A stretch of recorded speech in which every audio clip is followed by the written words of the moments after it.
Hechos de los Apóstoles en el capítulo 20.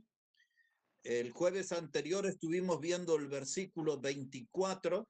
Hoy vamos a ver algunos que están a continuación. Entonces, Hechos de los Apóstoles, el capítulo 20. Y vamos a comenzar allí, versículo 24 en adelante. Voy a hablarles acerca del tema antes que la rutina nos mate. Ese va a ser nuestro mensaje en esta noche, antes que la rutina nos mate. Veamos cómo dice aquí Hechos 20, verso 24. Pero de ninguna cosa hago caso ni estimo preciosa mi vida para mí mismo, con tal que acabe mi carrera con gozo y el ministerio que recibí del Señor Jesús, para dar testimonio del evangelio de la gracia de Dios. Y ahora he aquí, yo sé que ninguno de todos vosotros, entre quienes he pasado predicando el reino de Dios, verá más mi rostro. Por tanto, yo os protesto en el día de hoy que estoy limpio de la sangre de todos, porque no he rehuido anunciaros todo el consejo de Dios. Bueno, aquí el apóstol Pablo estaba en la ciudad de Éfeso. Los discípulos habían tomado una embarcación, pero Pablo decidió hacer un tramo por tierra y llegó unos días a la ciudad de Éfeso, evitando pasar por Asia, que en ese tiempo era lo que hoy conocemos como el país de Turquía. Así que Pablo llegó ahí a Éfeso y en la despedida, él reunió a todos los ancianos, los que eran líderes ahí en la iglesia, los que tenían responsabilidades, y les empezó a hacer un repaso de su trabajo. Y ese trabajo que Pablo estaba hablando era la forma de evitar caer en la trampa de una rutina.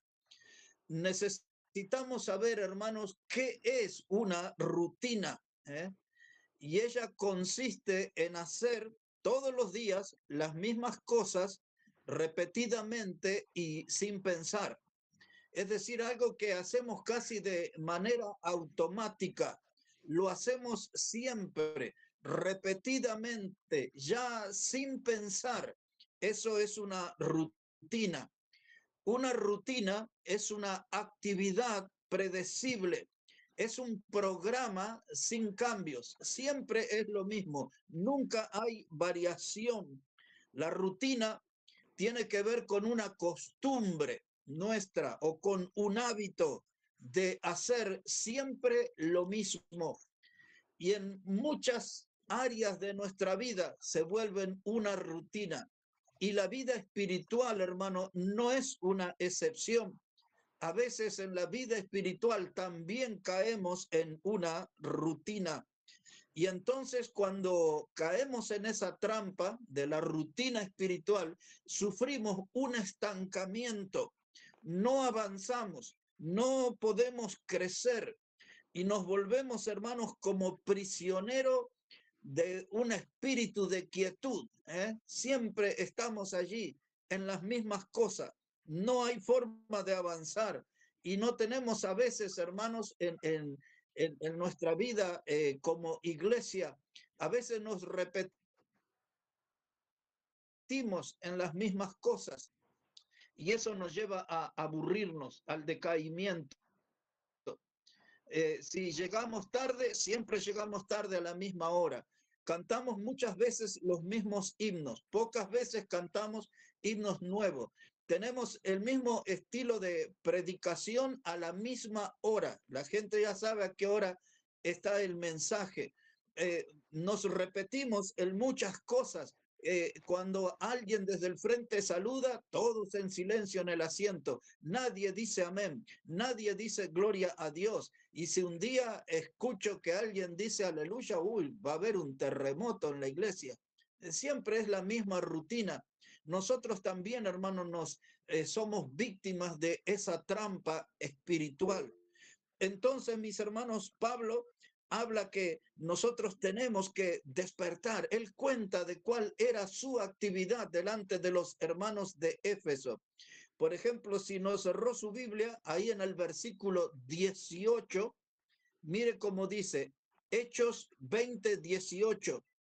Dice, cuando vinieron a él, les dijo, vosotros sabéis cómo me he comportado entre vosotros todo el tiempo desde el primer día que entré en Asia.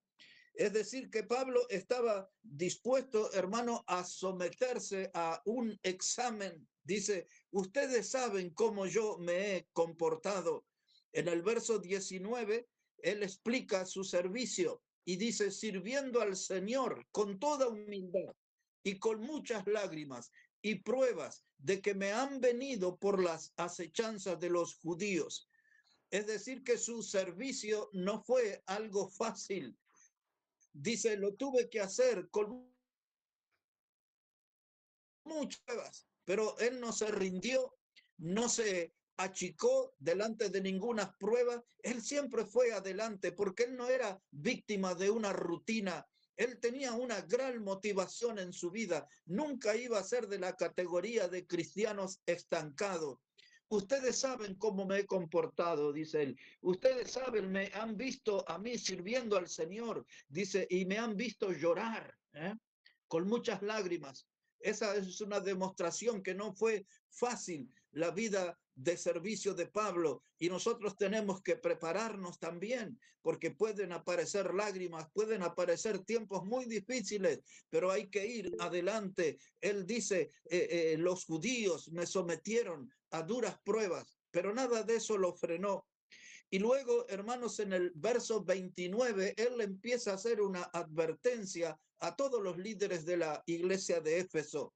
Le empieza a hacer unas recomendaciones de las cuales ellos tenían que tener cuidado, y nosotros también. Mire, ahí Hechos 20, verso 29, dice Pablo, porque yo sé que después de mi partida entrarán en medio de vosotros lobos rapaces que no perdonarán al rebaño. Y de vosotros mismos se levantarán hombres que hablen cosas perversas para arrastrar tras sí a los discípulos. Dice él, se levantarán, aparecerán lobos rapaces, no perdonarán al rebaño, harán destrozo. El lobo desgarra la carne y el lobo se come los huesos. Y dice, aparecerá gente con la característica y harán un gran daño en la congregación, y la congregación no va a reaccionar porque están siendo prisioneros de una rutina. Es siempre lo mismo, no tienen fuerzas para la batalla, no tienen fuerza para reaccionar, no tienen fuerza para enfrentar al enemigo. Y dice Pablo, estoy preocupado porque después de mi partida esto va a suceder. Entonces la iglesia necesita tomar fuerzas. La iglesia necesita, hermano, estar fortalecida, porque los lobos siempre aparecen, a veces temprano, otras veces tarde. Ahora, nosotros, hermanos, frente a ese peligro, estamos en unas grandes ventajas. En realidad, en esta mañana, cuando terminó mi tiempo de oración, me di cuenta que había como un olor a rutina en mi oración. Estaba orando por mucha gente, por la familia, por algunos misioneros, pero cuando terminé de orar, no sentí un gozo en el espíritu, sentí como que estaba atrapado en una rutina, en una forma de orar. Y a veces me preocupo porque hay gente que en nuestra congregación que no ora por su familia. En nuestra familia hay personas que aún no conocen a Cristo. Hay personas en nuestra familia que están siendo firmes candidatos al infierno, a ser habitantes del lugar de tormento, pero nunca oramos, nunca pedimos oración. Acá los jueves nunca escucho que alguien diga, ore por mi hermano, por mi tío que es incrédulo, ore por mi cuñado que es inconverso, ore por mis compañeros. Nunca piden oración. Y entonces, hermanos, hasta en esa rutina hemos caído de no orar por los que necesitan ser salvos. No oramos por nuestra nación. No oramos, hermanos, por salvación de almas. No pedimos por nuestros amigos. Yo nunca escucho acá gente pedir por los amigos. Alguno lo hará alguna vez, pero no es lo que escuchamos siempre. Porque estamos, hermanos, atrapados en una rutina y aún en la vida de oración. No sé si tenemos oración por los alimentos o no, pero frente a eso, hermanos, estamos en peligro si los lobos rapaces vienen a nuestra congregación. ¿En dónde tomaremos fuerza si no tenemos vida de oración? Necesitamos estar fuertes, necesitamos orar. Pablo dice, cuando esos lobos aparezcan, no van a perdonar al rebaño y van a arrastrar a los discípulos hacia el error, hacia la vida de maldad. Ahora en el verso 33, Pablo sigue contando cuál fue su conducta entre los hermanos de Éfeso. Mire, por favor, hermanos, Hechos 20, verso 33. Dice Pablo, ni plata ni oro, ni vestido de nadie he codiciado. Antes vosotros sabéis que para lo que me ha sido necesario a mí y a los que están conmigo, estas manos me han servido. Estas manos me han servido. Él era el que hacía carpas, ese era su oficio, hacer tiendas, carpas. Sus manos fueron suficientes para obtener su sostén para él y para quienes le acompañaban.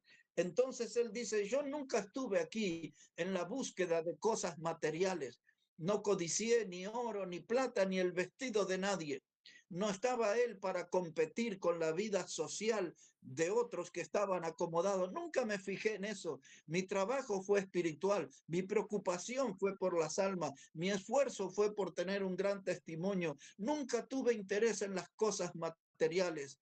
Y entonces él dice acá, no he codiciado ni oro, ni plata, ni vestido, nada. Nunca tuve esa clase de preocupaciones.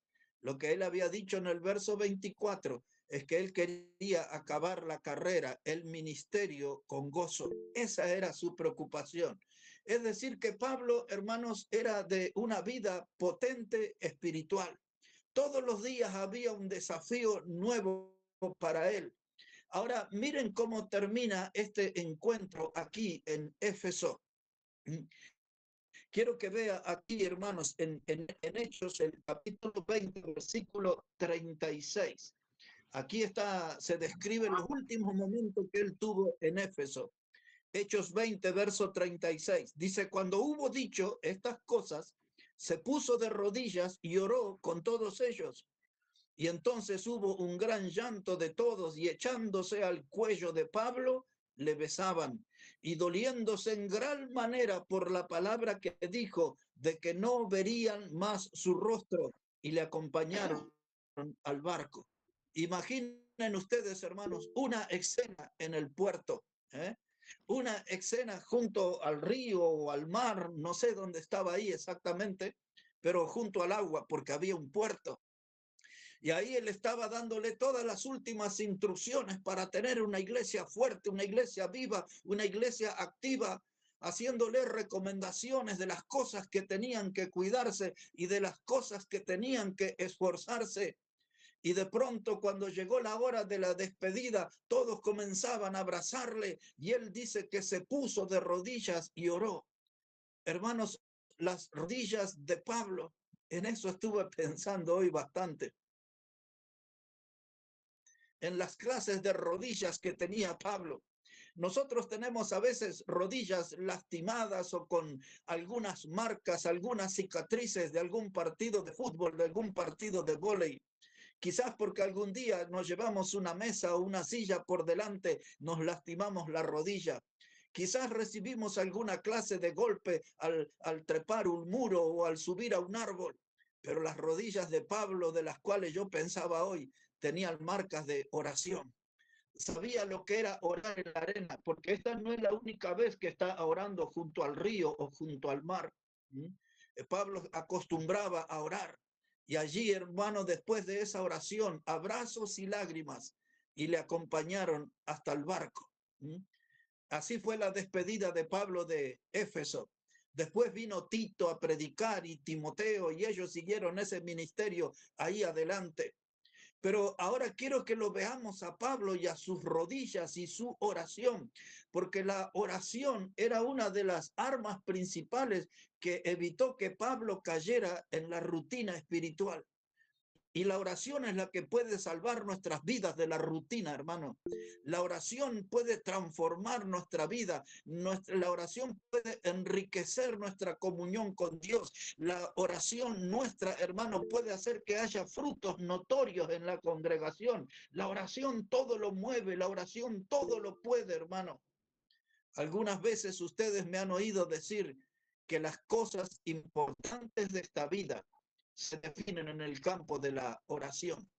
Piensen conmigo un poquito, Pablo y sus rodillas, ahí en el puerto de rodillas y ahí las marcas que deja la arena, unas rodillas rojizas, porque había invertido tiempo en oración. Ahora veámoslo a él, cómo se porta en el capítulo 21, versículo 3. Hechos de los Apóstoles, capítulo 21 y el versículo 3.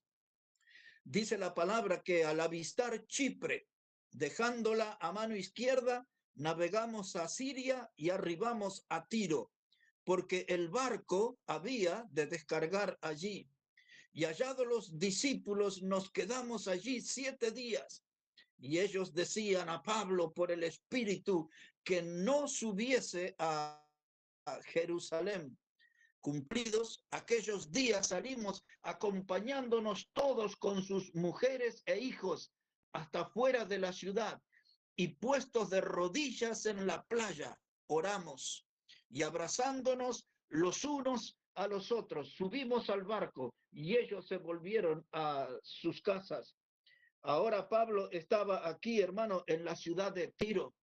En el capítulo 20 estaba en Éfeso. Ahora ya había llegado a la ciudad de Tiro, pero había recorrido varios puertos para llegar allí. Me encantó leer esto hoy porque me trajo grandes recuerdos de mi tiempo en el campo misionero, visitando pueblos y deteniéndonos en el camino para saludar a los hermanos allí un rato, una media hora, una hora, un té, 2 mates, y seguíamos camino y a otro pueblo, y así recorriendo por distintos lugares del Uruguay, de Paraguay, de Bolivia, el norte argentino. Y cuando leí todo esto hoy, a todo esto volvió a mi memoria la vida de servicio. Pero vamos a enfocarnos aquí en Tiro. Estuvo como 5 días con los hermanos allí y llegó la hora de la despedida. A mí nunca me gustaron las despedidas, siempre las sufrí. En el Pago, donde nació nuestro hermano Freddy Arias, ya les he contado, ahí en la Puna de Jujuy, estuve 11 años seguidos. Una semana antes de Navidad tenían su conferencia cada año. Y ellos, cuando terminaba la conferencia, siempre cantaban una alabanza que decía: camino por donde vine, camino por donde voy. Y cuando empezaban a cantar esa alabanza, los hermanos comenzaban a abrazarse y a saludarse, y era la despedida hasta el otro año, ¿no? Y entonces eso me recuerda a estos pasajes. Pablo ahora, acompañado por otro grupo de personas, no eran los ancianos, los líderes de Éfeso, ahora estaba en Tiro, la gente iba con su familia, los padres iban con los hijos, los niños, a asistir a esa despedida. Pero Pablo dice: acá hay un ingrediente especial que todos tenemos que tener presente y los niños tienen que ver. Vamos a ponernos de rodillas en la playa. Y oró. Esta playa no es usada para unas zambullidas, para nadar ahí como sirenas o como tiburones. Esta playa era el testimonio de que allí hubo oración, gente que clamó al cielo. Pablo y aquellos que le acompañaron, esa familia, puestos de rodillas en la playa, oraron al Señor. No sé si había otra gente incrédula alrededor, si había curiosos o los que subían a ese barco, si estaban mirando esa escena, nada importaba, lo que importaba era llegar delante de Dios con oración, ahí en la playa, con rodillas en la arena, elevando la oración al cielo. ¿Cuántas veces, hermanos, oramos nosotros y no tenemos un almohadón o una alfombrita? A veces oramos sobre un piso frío, a veces sobre un contrapiso, a veces sobre piedras. Pablo tenía la experiencia de orar en la arena. Esas rodillas estaban marcadas, esas rodillas quedaban enrojecidas por el tiempo que se invertía en oración. Qué triste que las rodillas de algunos cristianos están invictas, nunca se doblaron, nunca marcadas como consecuencia de un tiempo de oración. La oración, hermano, es lo que nos va a salvar de la rutina. Antes, hermanos, que la rutina nos mate, tenemos que intentar sobrevivir con oración. Antes que la rutina nos mate, la oración es una buena herramienta para combatir y para vencer la rutina. Ahora, mis hermanos, aquí en Efesios capítulo 3, así como al pasar nada más, en Efesios el capítulo 3, quiero que vea un poquito allí los versículos 13 y 14. Efesios el capítulo 3 y los versículos 13 y 14.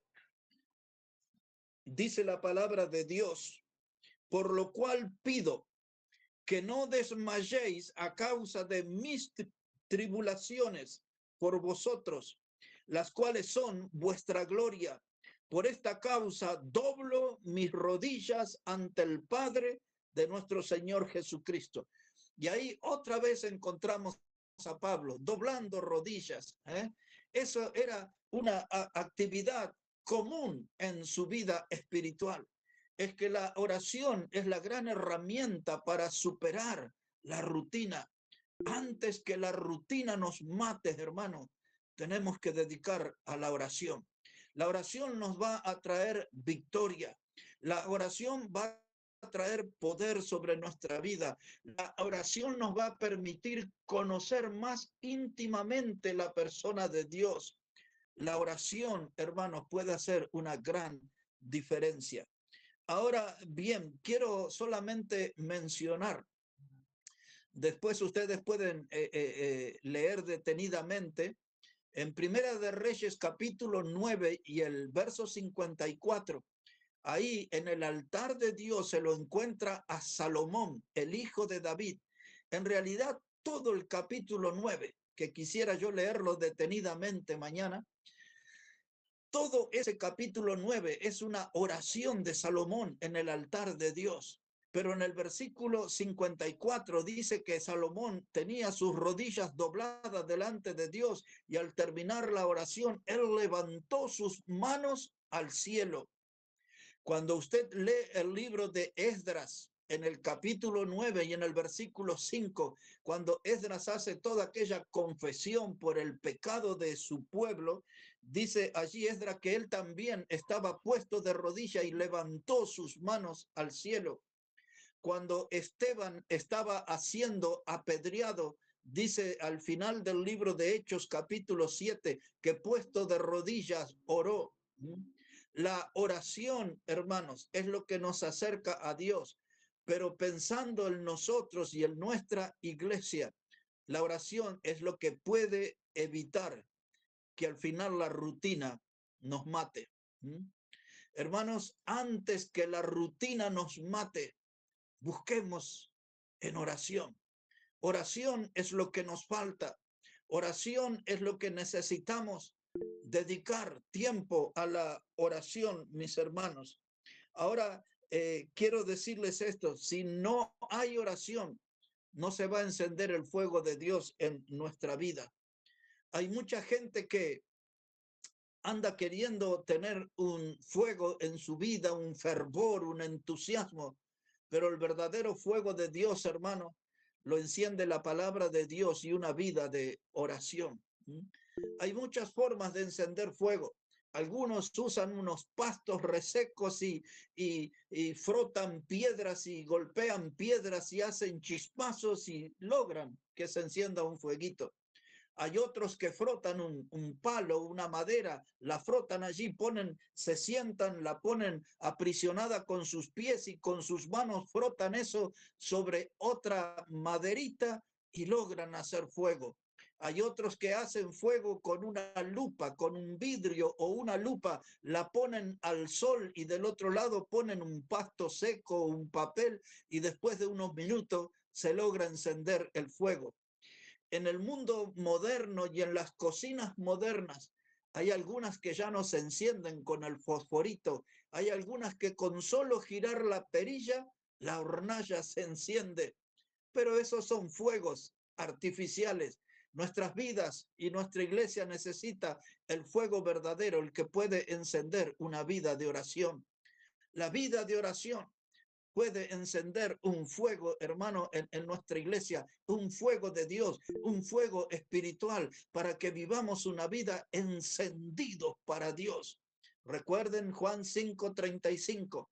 Juan el Bautista era una antorcha que ardía y alumbraba. Ese hombre estaba encendido con fuego del cielo, Juan el Bautista.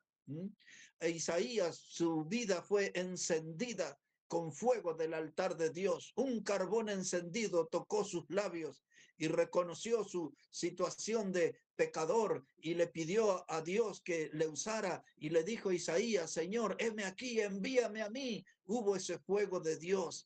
Lo recordamos a Elías con aquel fuego que vino del cielo. Hermanos, necesitamos encender un fuego en nuestra alma y la oración es la herramienta ideal. Antes que la rutina nos mate, encendamos fuego de Dios en nuestra vida y sirvamos al Señor. Dos pasajes, mis hermanos, para terminar el mensaje. Estamos aquí en el Nuevo Testamento. Veamos el Evangelio de Mateo, capítulo 6. Dos pasajes y terminamos. Evangelio de Mateo, el capítulo 6.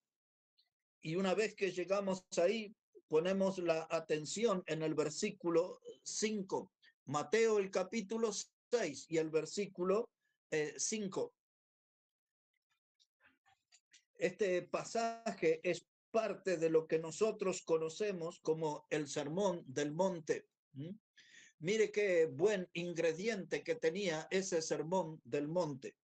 Mateo capítulo 6, hermanos, versículo 5, es el Señor Jesucristo el que está hablando y dice esto, dice, cuando ores, no seas como los hipócritas, porque ellos aman el orar en pie en las sinagogas y en las esquinas de las calles para ser visto de los hombres.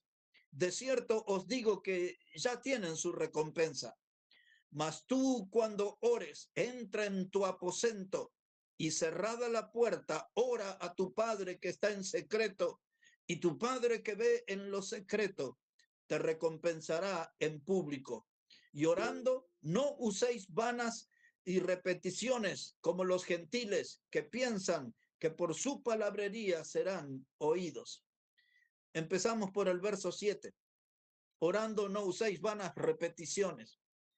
Rutina. A veces, hermanos, hay gente que ora como parte de una rutina, siempre la misma oración, siempre las mismas palabras, muestran su estancamiento, la falta de superación espiritual. Dice el Señor, no hagan vanas repeticiones, pero aquí hay algo que es muy importante. Dice el Señor, para escapar de la rutina, entra en los secretos de tu aposento.